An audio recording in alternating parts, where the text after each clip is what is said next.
That then we transition to Simon. So Simon is a marketing consultant, I guess. That's a brand specialist. As I said, I met him. He was lecturing honors. I did my honors at Vega too. So he was the lecturer after I had left. I actually studied. I did the brand challenge with Simon's wife, Kate, which will be and has given us some information. So stay tuned for that, because that's going to get a little bit more fun. We don't need to include that. But yeah, so I'm wary.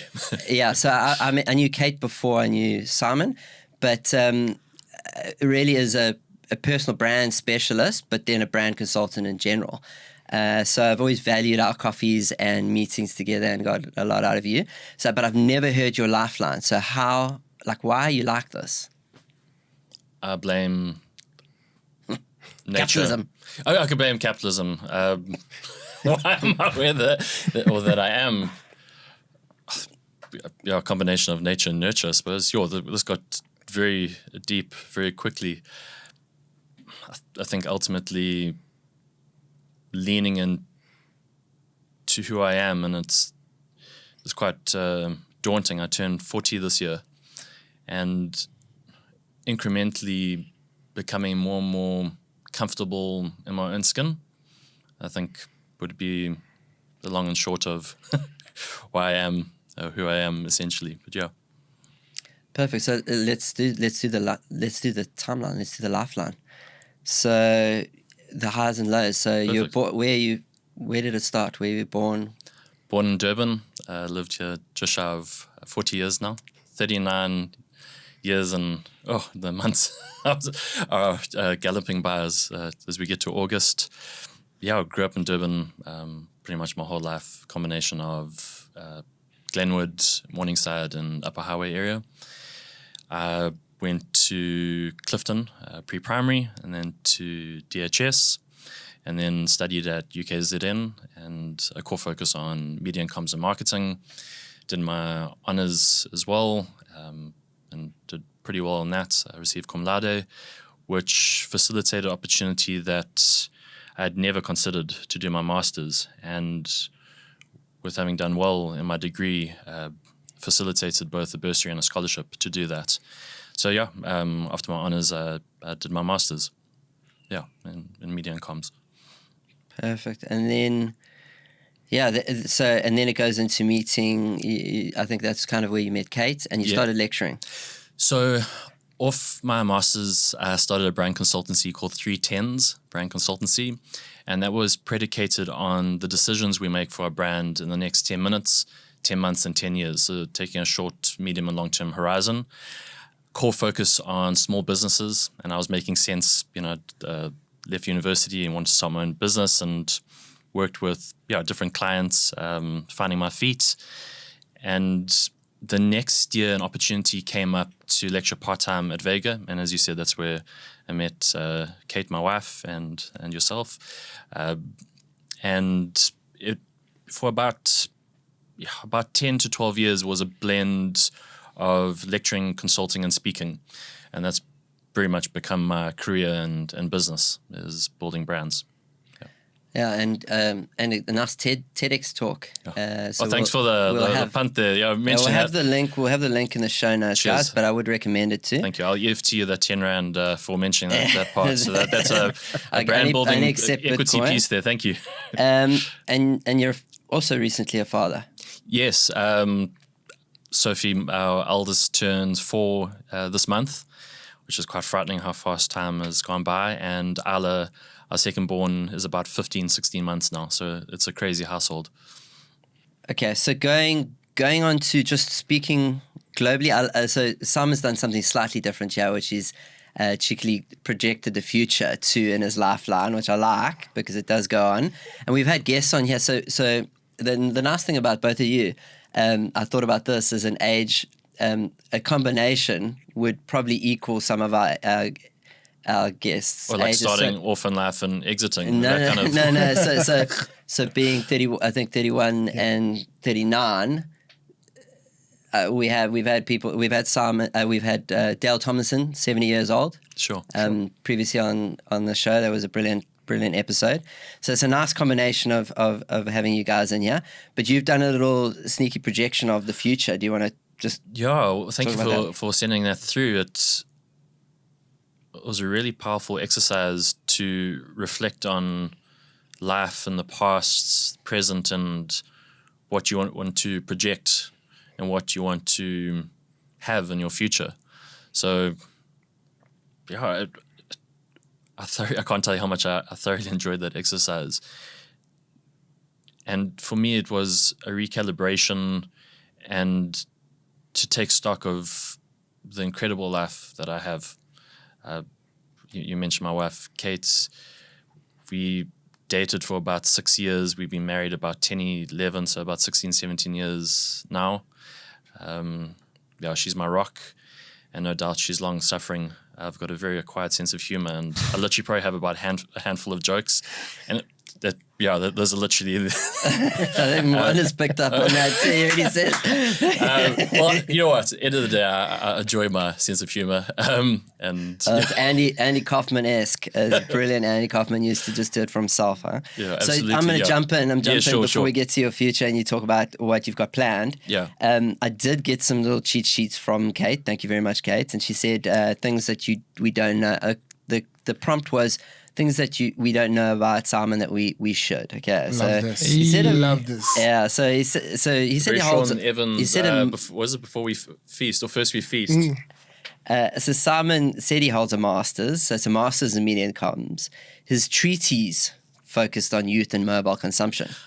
Yes, this was about 2008, 2009, and this is the time when polyphonic ringtones were like all the rage, and lanyards, and those like shiny little things you would add to it to essentially to personalize your phone as an expression of yourself, an extension of you. Extension expression. So basically, your thesis was on Snake, on the playing of the game Snake. That's what and Snake 2. That was a disruptor. Yeah. Yes. So she also said you originally thought you might pursue a career in psychology, which I could very much see.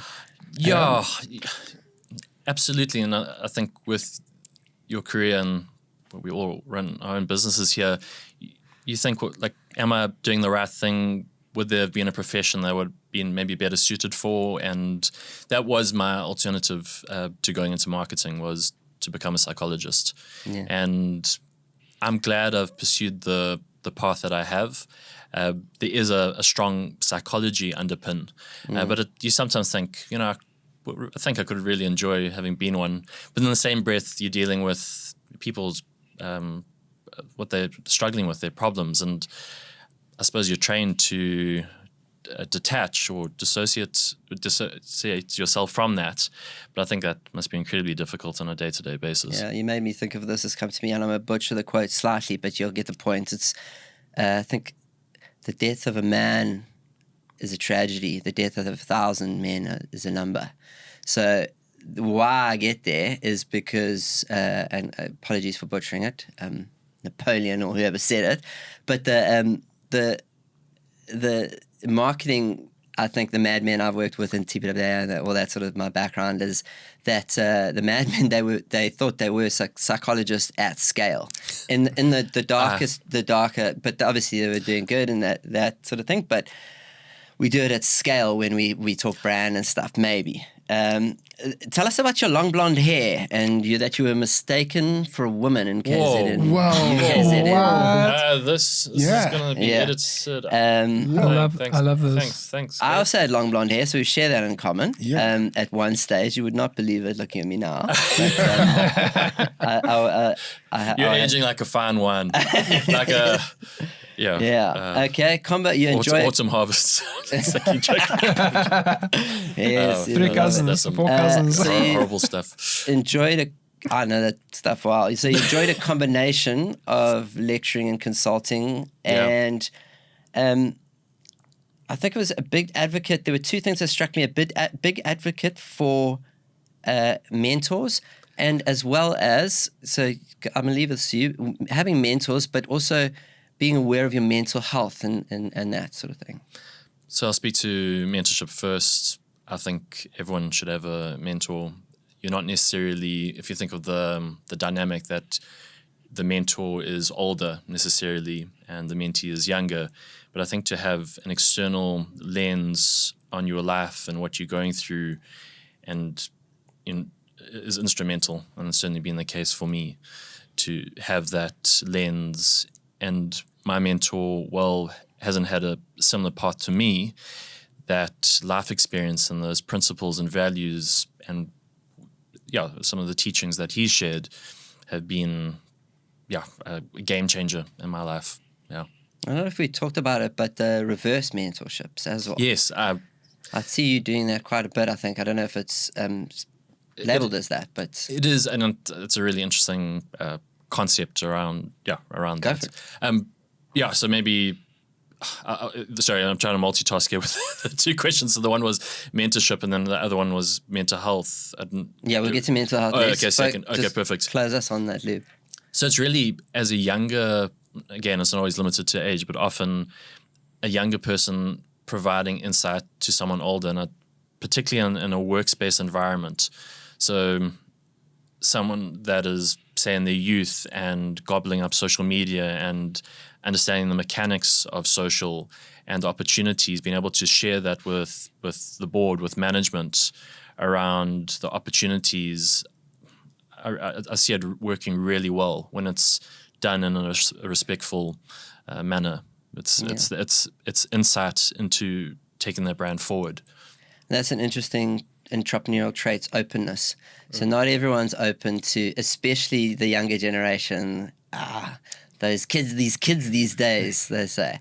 So when I got a little quip for this, so I think a bunch of us, including me, somehow fall into the millennial time frame, and I found it difficult to accept along the way, but eventually, because predominantly because I only ever used to have one selfie in my profiles, and that was a Movember picture. So I knew that Did you I was very sport proud of my moustache. So and it is one of my superpowers. I've mentioned being awkward is a superpower. Being hairy is another one that I have. Awkwardly hairy, bro. Awkwardly hairy. I won Movember many times. But so that was the only selfie. And the thing about the millennials, they said the line was that they were coming in to intern in the position of CEO. That was the joke. Now with Gen Z, I think they're coming in to be the CEO's business coach and life coach, actually. It's quite interesting. And there's still, it's funny to say that, to think about that, but there's still yin and yang. There is some truth in it, and you can learn from it. And if you're open to it, you can work out what's signal, what's noise, get rid of the noise, focus on signal. Absolutely. There's an EQ component by your C-suite to be open to hearing someone that doesn't have the same experience as you, that you're open to the feedback and the thinking, and it can be transformative for your brand and business. So amazing. Yeah. Mental health. You wanted to touch on that. You're an advocate for mental health. I am, and generally, you know me for years, and certainly what I share on predominantly LinkedIn is my core channel. I tend to focus on brand and business, and I feel quite comfortable sharing a little bit on that front. I've certainly struggled with depression and anxiety most of my life. What has been instrumental for me is a combination of being on medication and seeing a psychologist. I absolutely swear by having a psychologist to have the external lens and to equip you with those coping strategies and mechanisms just with our conversation earlier with the lifeline, I really do live an abundant life. I have an abundance. I have the most incredible wife. My daughters are my world. I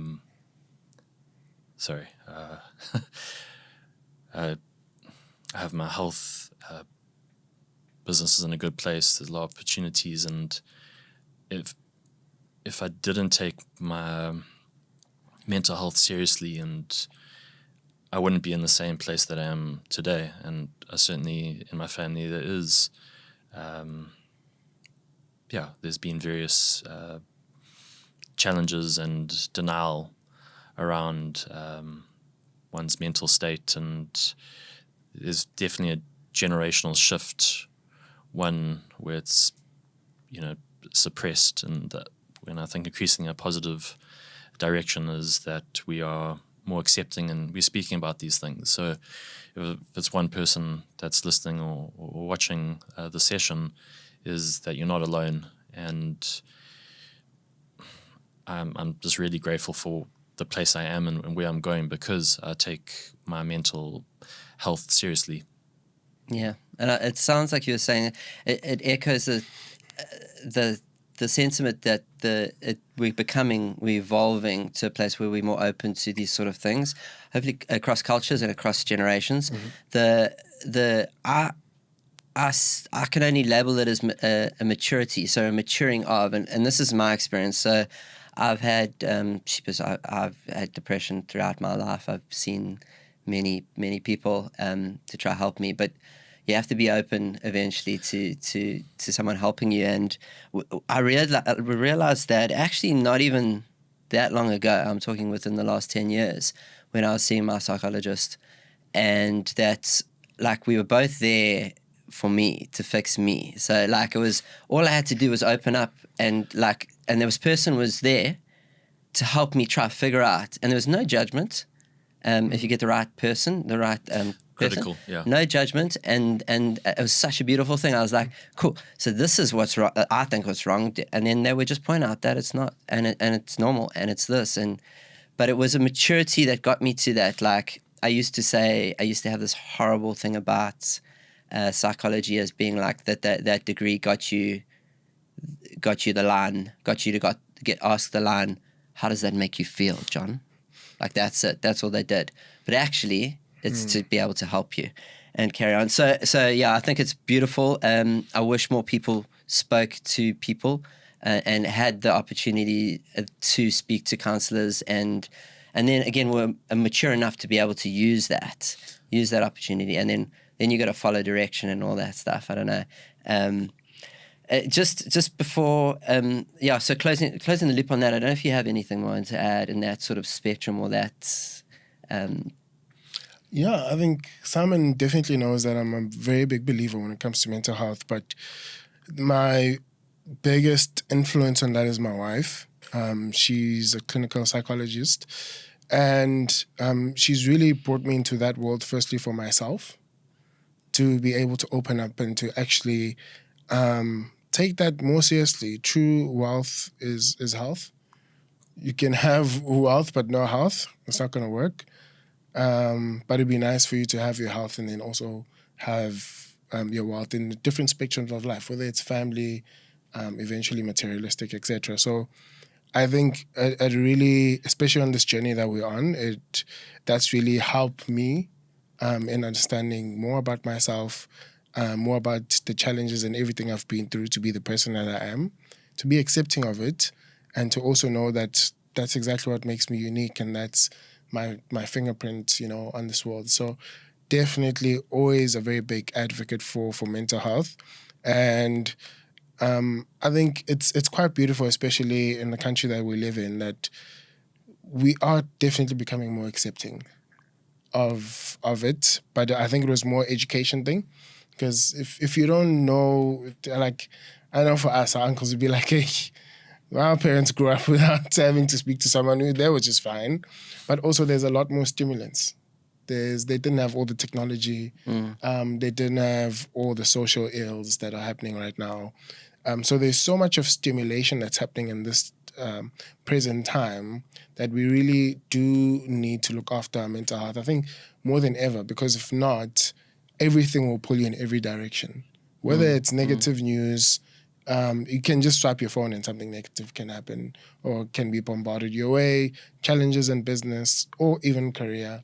Even if you're a home executive, there's definitely some things that you will be facing. So, definitely also advocate in that, and openly, unashamedly encourage anybody who feels that they are in a space where they need to speak to somebody. Start with a friend if you have to. Start with a book or a journal if you have to. Just start where you are and continue in the path. Yeah, start where you can start. And to those clinical psychologists and psychiatrists and that, so yeah, I didn't value them enough, and I actually regret that. I think it's such an amazing thing they do. And back to that, the death of a man is a tragedy. A single person is a tragedy, and they deal with single people all the time. So it gets deep fast in those rooms. Let's bring it less so, but it is this one is deep. We want to hear. This is how we got here, and it's your biography, and it's what makes you like this. Yeah. So then the next question, was to both of you, but we'll start with let's start the other way around with Simon. What piece of advice or one word would you give your 16-year-old self? Mine would be meditate. Or as a joke, but maybe very seriously right now, buy more Bitcoin. Oh, that's amazing. Yeah. Oh.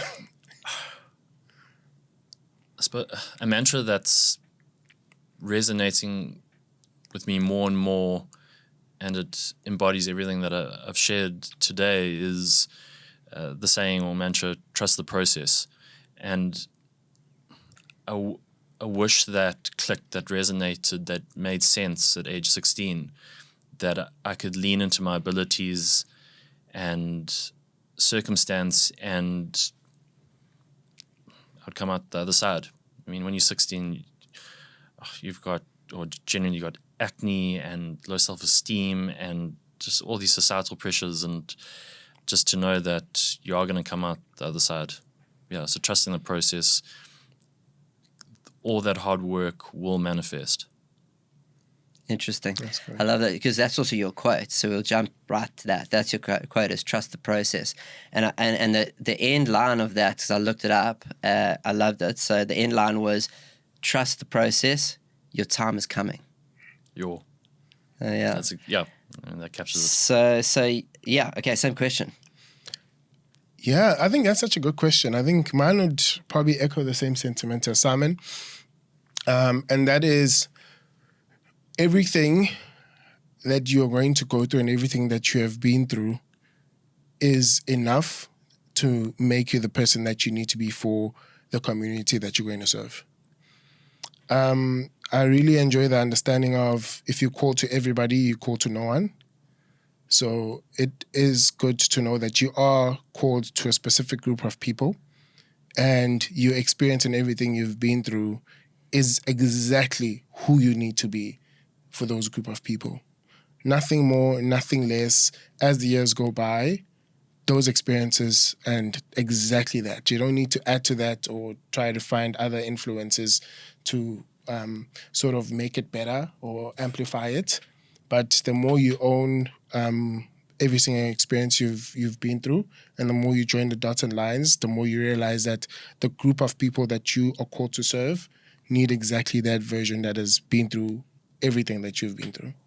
Love it. That's exactly why I have you guys labeled or categorized as personal brand specialists.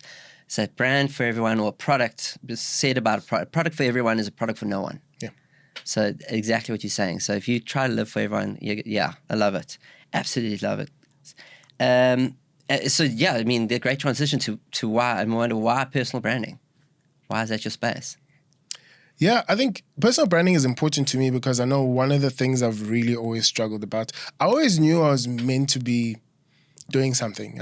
I knew, not just myself, but everybody. I know that, okay, I always struggled with the idea of identity and purpose. That's always been a lingering question for me, even during the dance days, because it's one of those things where I think if you're either gifted or you can learn stuff quickly, it's very easy to get lost in the noise, because then you almost question, okay, why was I learning all of this for exactly? What is my purpose behind it? So I think for me, it goes as far as learning sales, learning how to video edit, learning how to shoot, learning being a financial planner, which is totally on the other side. I've had to learn so many of the skills, operating sound, being able to pitch in a boardroom.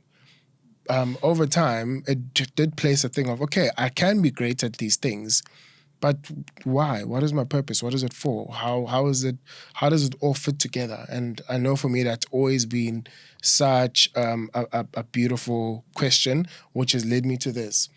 And one of the philosophies I have is that right now there's a label of people that are called creatives, but I do think in the bigger scheme of things, all of us are called to be creators. Creatives can be almost in a career category or specific people who are gifted in doing a specific thing. But whether you are an accountant, whether you are a truck driver, no matter what it is you do, every single person truly finds fulfillment when they are creators and they're actually creating something. And I think that's when that linked back to personal branding for me, that it's important for you to firstly fully understand who you are, but also we're all given the mandate to be creators and to innovate in the spaces that we are called to, in the spaces that we are in. And a personal brand just simply amplifies who you are to everybody. Everybody essentially has one. It's just that some are offline and some are online. So the idea is just share who you are in a digital space, and you don't have to pretend and you don't have to be who you're not. I think that's the most sustainable way of doing it. I think the least sustainable is just simply packaging our skills and what we're good at and our services. That's a conclusion I've come to as of recently. But I think if you want to be sustainable in building a personal brand and having longevity in it, is go through the process of accepting who you are fully and share it with the world. And while you're doing that, you're going to add value. And some people will be gravitated to who you are. And that's how you can continue that light. So that's why personal branding is a subject I love. Incredible. Again, it came up. You're doing it anyway. Yeah. It's your personal brand. Just document it, put it out there. So it takes that. It's a brave thing to do. Don't get me wrong. It is a brave thing to do. And it sounds like, so before we transition to the same questions with you, Simon, what I have picked up with both of you, but Mawanda, definitely in your story was, it reminds me of this book, Range. The title, it's called Range. I'll put it in the show notes. Why generalists thrive in a specialist world. So being a jack of all can be very important. Like, it can actually be useful. The confidence you got from dancing probably played into your sales, and then the confidence you built on from that played into the next thing. And you did mention you were even aware of it, which I find remarkable, that you're aware, like, okay, what did I learn before that I can utilize now?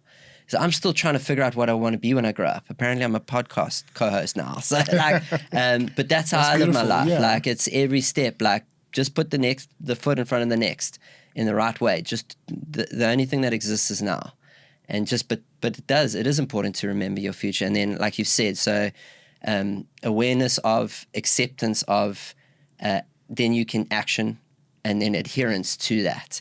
And adherence is way easier when you're being authentic, because you're not putting on some other mask. 100%. And I thank you also for mentioning that. Just to also add, we are going into a space where we constantly are going to have to, I know we've been hearing we have to adapt, we have to learn, but unfortunately that's just where the world is going. With the introduction of AI, with the introduction of personal brands, with the introduction of intellectual property and media, yes, have your niche topics that you know that you specialize in, but over and above that, that's why the Gen Z conversation is also important. We're constantly going to have to be adapting. If you're still going to be stuck on, I'll never do that, or I'll never be, I think it might not be the best approach. And the best approach is to really be open-minded for the future, to say, okay, I might just have to go into some uncomfortable space and actually listen to, okay, that's new, that's what's happening. Okay, that's how you use AI. Okay, maybe I might have to buy not a big camera, but an Osmo Pocket 3 and, set up something in my office and just start having conversations, because that's what a thought leader is. You're just leading conversations and thoughts that you have. And they don't necessarily have to agree with everyone. They don't always have to be right, but you just have the confidence of sharing those thoughts. Well, the diplomacy of that maybe might not be the right way to look at it. It's like, no, I totally agree with you. It's not the openness, the get uncomfortable. That's where growth happens. Like if you're not uncomfortable, you need to get uncomfortable somehow, and you'll get there. And then as soon as you get comfortable with that, you need to jump off the next little cliff or whatever it is. Over to you, Simon. So why are personal brands, in your opinion, so important? As Mawanda said, the digital space we're in, to differentiate your personal brand is a way of packaging and communicating your expertise. And with the explosion in AI and the breakneck speeds at which we're seeing these crazy transitions, that human rather than necessarily AI-generated content, I believe there will be a market categorically for AI-based content, but I think there will be a yearning for almost it's going to become like your old school, that connection to a person. And that's what a key facet to personal branding is, in my view. Amazing. Both of you, so again, while we're on the radar, and Luke knew both of you before I did, but there's a lot of video content that you guys specialize in. Together, I picked it up, and Mawanda being a specialist there. But so if we can go, and there's some amazing stuff that comes out of this country. Sure. But quickly with you, why video, Simon?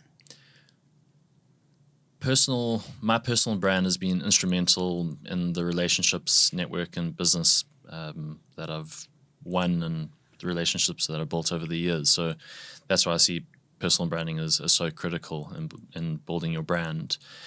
Video is a format in which you're capturing audio and visual, and very quickly we either connect with someone or we don't. And I'm neutral whether you like me or don't. It's a very subjective thing. The beauty of videos, you get a sense of that person, whether it's a founder, whether you're a C-suite executive. It's almost immediate, that connection, that rapport or not. And I think we really can show our true selves, and that connection translates into building community. And I guess I can see it when you're doing it's a communications thing. Absolutely. So communications, there's a stat that it's less than 35% of all comms is in the words. That's why a text message can get misconstrued, an email can go wrong. There's so much. So less than 35% in the words. There's tone. There's the visuals. You speak with your hands. I can see. I speak with my hands all the time. Yeah. For the listeners out there, we're trying to convey something with the tone and get a message across. But it's always better. Visual is just better. It's this as close as you can get to being live in the room. Yeah. Yeah. And for you, video? Yeah. Gosh, so many thoughts come to mind, I think, when you ask that question, why is video so important? But I think just with the progression of time, people need to spend a minimum. So I think I love this exercise, learned it first from Daniel Priestley, but it's something I've always kind of been applying. And that's why short form and long form content is so good, is that if you have a business or you in C-suite, do you have a minimum of 7 hours that people can binge watch of you? If you don't, get onto podcasts, take out your cell phone and start creating content, just speaking about your values, your beliefs, your process of how you do things, and why what you have is important for the community you're building. Because I think we're really quickly getting past the idea of just funnels solely just to get sales through. But the interaction now is I'll see Jon, pass him, okay. Then 2 days later, maybe see another reel. Maybe I'll save it. Then I see a podcast episode. And okay, I think that's interesting. And then after 7 hours, maybe I see an offer. And I trust you more now. It's no longer the time where things were not so accessible that funnels could work. Now there's so many different options that you really have to be in a space to build trust. So you need at least a minimum of 7 hours, 11 different touch points on 4 different platforms. And if you're really looking to build a community of significance that is going to offer value to people, it's not a should you, could we. It's a must for the world that we are going into. The must is you must have those 7 hours for people to understand who you are. People are becoming more finicky about their buying power, and people really want to invest in things that they belong to and they identify with. And again, you might be selling a product, but it still does come back to community, and it still does come back to adding value. And the idea of Gary V, jab, jab, hook, it's never been more real now. How can you add that value to people? Especially it's a hack. If you're growing a business, the way to quickly outsmart your competitors is that the things that your competitors are selling for a price, you give it away for free. You've already been at the top. But that also forces you as a business to grow, because that means if you're giving away that stuff for free, that means you have to quickly innovate. Correct. And you have to really care about your consumer. So that's why video is important, I think, across the board, from a business perspective, community building, whatever organization it is, it's important to openly communicate that value and to build that community and to actually show that you are about really helping. And it's no longer a get-rich-quick scheme now, and you're just trying to get people to click and buy stuff. And yeah. So the quote that comes to mind, Oscar Wilde, the only thing worse than being spoken about is not being spoken about. The reason why that is important, one of the reasons why that's important, is because we want to stay top of mind. Yes. And you want to have that familiarity or whatever, that you want to just be, I just didn't come into your DMs and tell you about that I'm your uncle from somewhere in Central Africa and I want to move some gold your way. It's like you can see it, there is a bit about me. I'm not a bot, and that's amazing. The jab hook, Gary V, I heard Luke say so. I've heard you mention it a few times. Is there anything you want to talk about there with Gary? The dude's you got it covered. You got it all covered, yeah. All good. I absolutely recommend that. Gary V is a genius. We're going to go quickly before we go to the case studies, is the Incredible Machine nomination. So this is a new question that we've been adding as we go. But who's your incredible machine? The example that I gave in the first episode when Luke and I first met for this was Brian Habana, but it's also just my parents are just incredible machines. My mom is like the definition of an incredible machine or the unstoppable force. But yeah, so Simon, an incredible machine for you, nomination. I have a lot of respect for Tabani Ndlovu, and he's the curator and lead behind TEDx Durban. So I would nominate him. I think he's doing incredible work. Okay, love it. Mine is Verb Pengu. His name is Senzo. Senzo and Verb means the same thing, just translated. He's one of my brothers that we just grew up in the dance scene together. And one of the things I really love about what he's doing is that he's become one of the best dancers in the world. He represents South Africa on major stages, really passionate about just growing young people in that art. And the way that he's, I think, taken just that art form from us just dancing in the school ground to him being on world stages and actually having a message to share from KZN, I think has been amazing. Thanks for that. So isn't it incredible? Both of those nominations are within reach. We could have them on the show. I love that, guys. Thank you for that. So, and it'll tie into a campaign that we're doing sometime soon. Isn't it incredible? Let's go to the case study. So the first one is that we'll be going through is Volvo Interception. So we'll play it now. On Super Bowl Sunday, the US is big, loud, and expensive. Sweden is Swedish. So how does Volvo compete with the other car brands and their millions spent on commercials during the game? We don't. We steal it.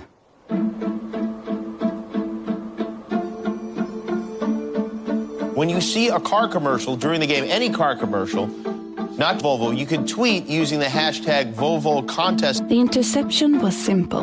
Their commercials would give you a chance to win one of our cars for someone you love.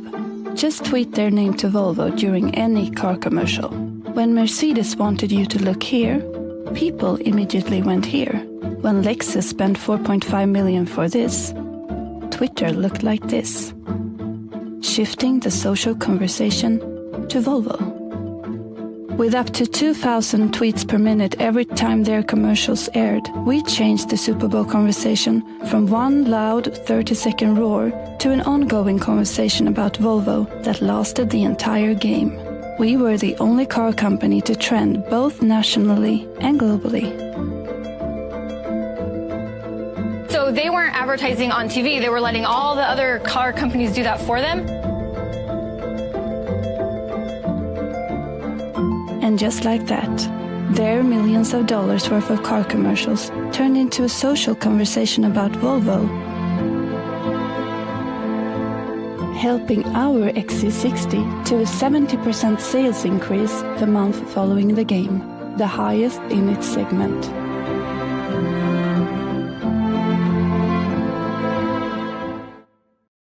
Okay, so that is the Volvo interception campaign, or a case study. We'll have the link to it in the show notes, guys. So listening, when you get a chance, you can go and watch it. But hopefully you could hear a lot of what was going on there. That was actually sent to me very recently by one of our creatives, Matt. And I absolutely love it. It's an old campaign. It's 9 years old or something like that. Yeah, it's about 10, came out in 2015. Yeah, just incredibly. So the IQ part of that, as we would understand it, would be we would use it as, we would talk about always on, being able to always on optimize, because we live in this digital world that we talk about. You can tweak your messaging on the different platforms as stuff's happening, and really rely on like data that's happening right now. 2,000 tweets a minute or whatever it was about Volvo. In the AQ, which is the think different or think crazy sort of platform, this is just totally disruptive guerrilla. Like you would, you jumped in, the money, they spent a lot less money than the guys in the Super Bowl, and they got massive benefit from just jumping in and being incredibly clever about it, but disruptive. So, and then again, user-generated content. So it in the EQ quadrant or a column there, it's actually an experience that you're attaching to. So it's experiences replace messages. That's Super Bowl experience. But then you're jumping into user-generated content. It's your audience are giving you messages about your brand, and you're just documenting it again. You're just putting it out there. So absolutely. I mean, is there anything else you loved about it? Like, you captured it. What Volvo really understood is what their target audience valued, and thinking about where those eyeballs will be. Tens of millions of people watching this, and to harness the strategy and the creative and the media placement of your Lexus and your BMWs and Mercedes, etc., to your advantage, and to move off that platform to Twitter to share, or you're participating in a competition effectively, who you would want that XC60 to go to. You've personalized it. You made it about the consumer, not about them. It's about you. And it endears Volvo to consumers. And what I particularly love about the campaign is not that it's just, I suppose, creatively brilliant, but it translates into sales. And the brand identity of Volvo is just lived through beautifully. It's sophisticated, it's refined, and in the campaign speaks, it's not loud. And yeah, they really got that right. So kudos to Gray, the agency behind that. Yeah, very, very cool. Does anyone remember the Johnny Walker White Walkers campaign? Does anyone know about that? It's quite interesting if you don't, or if you do. Is that Game of Thrones? Game of Thrones White Walkers. So it actually, I was being trained by Meta in Joburg, and they talked about what they had studied. So during Game of Thrones episodes, they weren't allowed to tell us the name of the episodes that were being watched, but they inferred that there were flying creatures, dragons there, and they noticed the usage was so interesting of their platforms. So they have all our data, guys. They know exactly when we're on, they know where our eyeballs are, actually.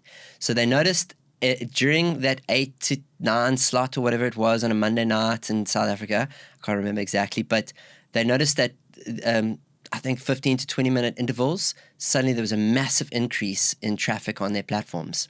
And they were able to register that with the ads when the ads happened. So as soon as the adverts came up during Game of Thrones, people looked down at their mobile devices and they started scrolling. And that White Walker campaign was the one that was going on, and there was many reasons why it didn't work. I think because the White Walkers died that episode, but also because people didn't have their attention, because people were down on their phones, looking at their social platforms and not looking at the millions of rands or dollars or whatever spent on that campaign on the TV. That was interruption to them.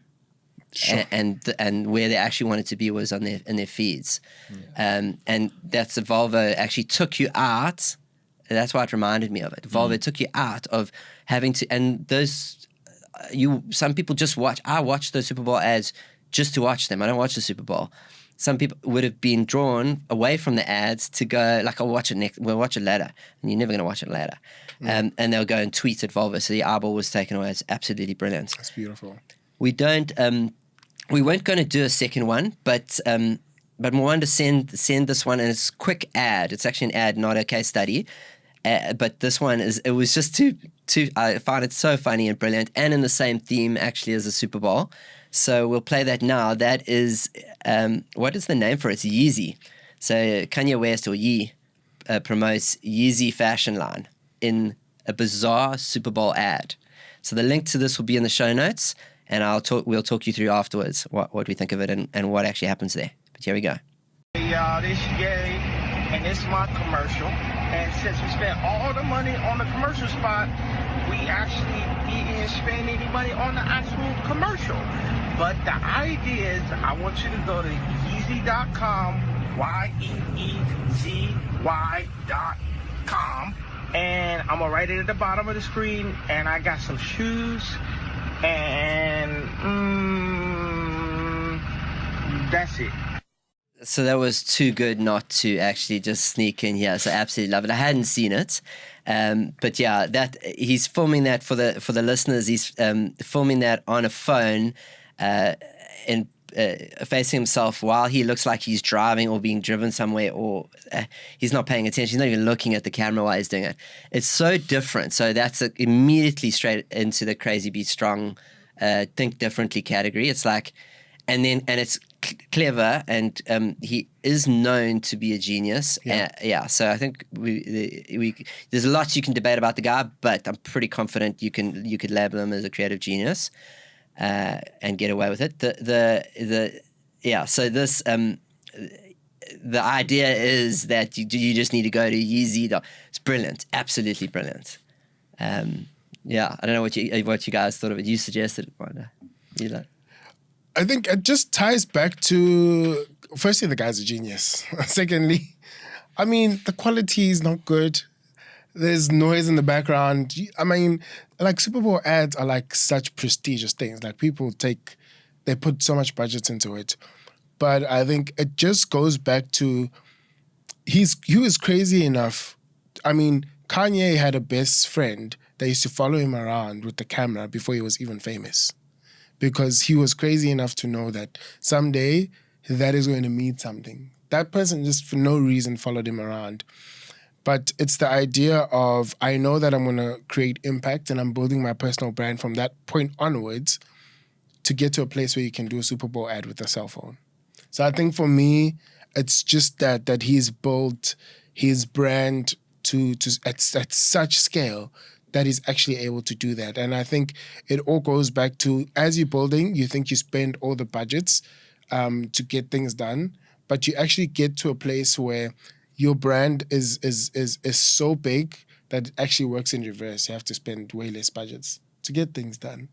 So there's just so many thoughts that come into mind. He spent the budget on the placements and then had it, but obviously he's got money. He could have done it at full, and that's the thing about those Super Bowl ads. They're usually the highest production you'll see all year, and this is just the lowest production you'll see all year in the same spotlight. So it would have been remarkable because the one before would have been a Doritos or something like or a car ad, like just perfectly positioned and amazing shots, and then this was just rough.